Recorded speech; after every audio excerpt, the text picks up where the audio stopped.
अल्पोल्स syndrome. अब ये होता क्या है, इसके बारे में ज़्यादा जानने से पहले पहले एक केस सिनेरियो डील करते हैं। जैसे कि कोई 15 साल का लड़का आया पेडिशियन ऑफिस में एनुअल चेकअप के लिए। उसके रिपोर्ट में क्या मिला कि उसको विजन प्रॉब्लम है, हियरिंग प्रॉब्लम है, और ये अभी हाल ही में ख़त्म हुआ, ये नहीं कि ये बहुत टाइम से हो रहा है। मतलब कि वो एनुअली चेकअप के लिए आता है। तो इस बार जब चेकअप के लिए आया 1 साल के बाद, तो उसके आँख में और कान में प्रॉब्लम हो रहा है। ठीक है, उसके फैमिली में भी एक चाचा थे जिनको जेनेटिक डिसऑर्डर था डिफनेस का और किडनी डिजीज़ का। जब रूटीन यूरिन एनालिसिस करवाए तो क्या पता चला, हेमेटूरिया है, उसमें यूरिन इरिथ्रोसाइट कास्ट दिखने को मिल रहा है। अब पेशेंट के पेरेंट्स क्या हो गए, डर गए कि अब ये क्या है। ठीक है, तो इसके में मेनली ये 2 कारण से होता है।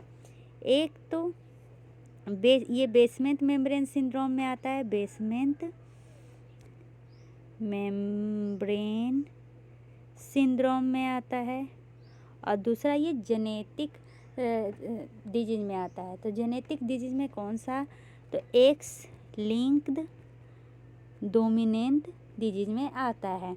इसमें होता क्या है, तो जो कोलाजन 4 होते हैं ना, कोलाजन 4, उसमें म्यूटेशन हो जाता है।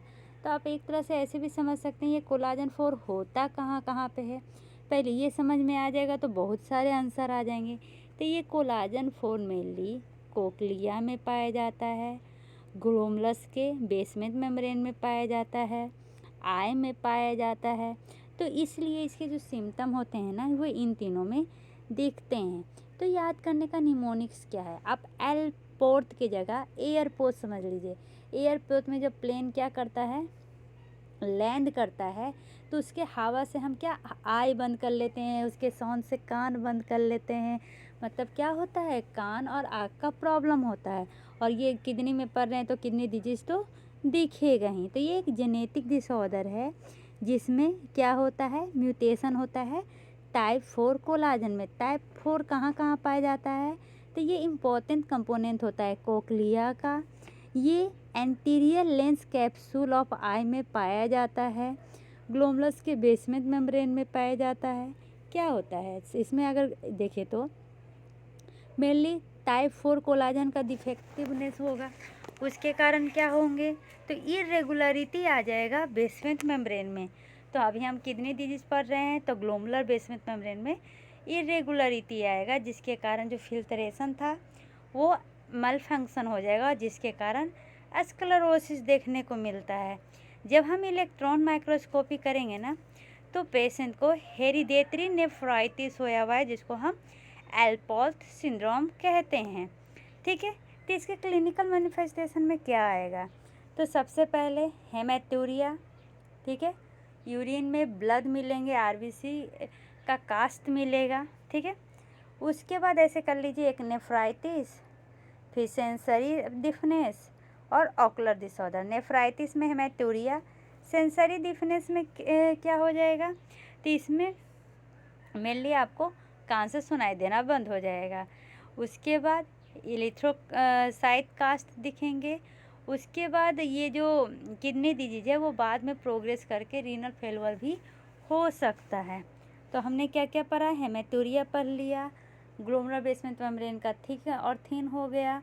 उसके बाद माइल्ड प्रोटीनूरिया देखने को मिला, रीनल फेलियर हो सकता है क्योंकि ये chronic glomerular sclerosis plus सेंसियोन्यूरल deafness है।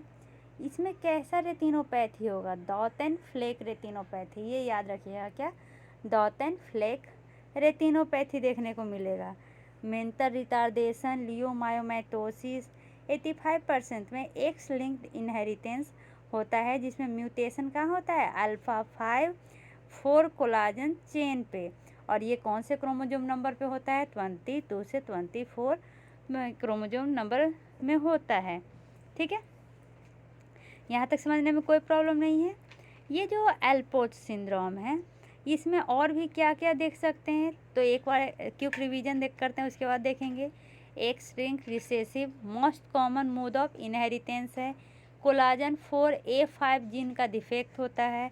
एबनॉर्मलिटीज कहाँ होती है, तो ग्लोमेरुलर कैपिलरी के बेसमेंट मेम्ब्रेन में। इसमें प्रोटीन्यूरिया, माइक्रोस्कोपिक हेमेटूरिया देखने को मिलता है। इसके साथ साथ सेंसियोन्यूरल हियरिंग लॉस, ऑकुलर एबनॉर्मलिटी जैसे कि एंटीरियर लेंटिकोनस, रेटिनोपैथी और कैटरेक्ट देखने को मिलता है। और इसके साथ साथ क्या होता है, तो ऐसे समझिए, एक आप आगे जाइएगा ना तो देखिएगा कि ये जो एल्पोर्ट सिंड्रोम है इसका भी हम इलेक्ट्रॉन माइक्रोस्कोपी करवाएंगे तो बेसमेंट बीव, क्या बास्केट बीव लाइक अपीयरेंस आपको जीबीएम में दिखेगा। ठीक है, ये एक नेफ्राइटिक डिसऑर्डर है, नेफ्राइटिक, जो मेनली ट्रायड होता है किडनी में, ईयर, आई और नेफ्रस किडनी। ठीक है, तो 3 हो गया इसका, इसलिए ट्रायड है।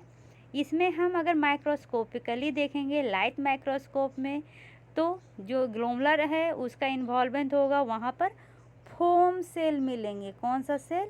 फोम सेल मिलेंगे इंटरस्टिशियल सेल में। दूसरा, जब इलेक्ट्रॉन माइक्रोस्कोप करवाएंगे तो उसमें इरेगुलर थिकनिंग देखने को मिलेगा और उसमें बास्केट बीव अपीयरेंस देखने को मिलेगा। क्लिनिकल फीचर्स मेल में ज़्यादा होता है, एज ग्रुप 5 से 20 साल के लोगों में ज़्यादा होता है। उसके बाद क्या होता है, तो ये मेनली जो होता है ना वो split basement membrane with glomerulosclerosis के साथ देखने को मिलता है। क्या? Split basement membrane with glomerulosclerosis. ठीक है, एल्पोर्ट सिंड्रोम में देखिए यहाँ पे लिखा हुआ है, क्या है? अर्ली टू सीवियर डिफनेस और लेंटिकोनस सजेस्ट करता है पुअर प्रोग्नोसिस। ये क्या है? पुअर प्रोग्नोसिस है। अर्ली में क्या क्या देखेंगे, तो थिन बेसमेंट मेम्ब्रेन दिखेगा और रीनल बायोप्सी। उसके बाद ये धीरे धीरे क्या होंगे? थिक होंगे, तो स्प्लिट बेसमेंट मेम्ब्रेन दिखेगा, जो अभी बता चुके थे। ट्रीटमेंट में हम क्या करेंगे? प्राइमरी ट्रीटमेंट में पहले हम हाइपरटेंशन को कंट्रोल करेंगे, एसी इनहिबिटर यूज करेंगे रीनल प्रोग्रेशन को स्लो करने के लिए, किडनी ट्रांसप्लांट करवाएंगे।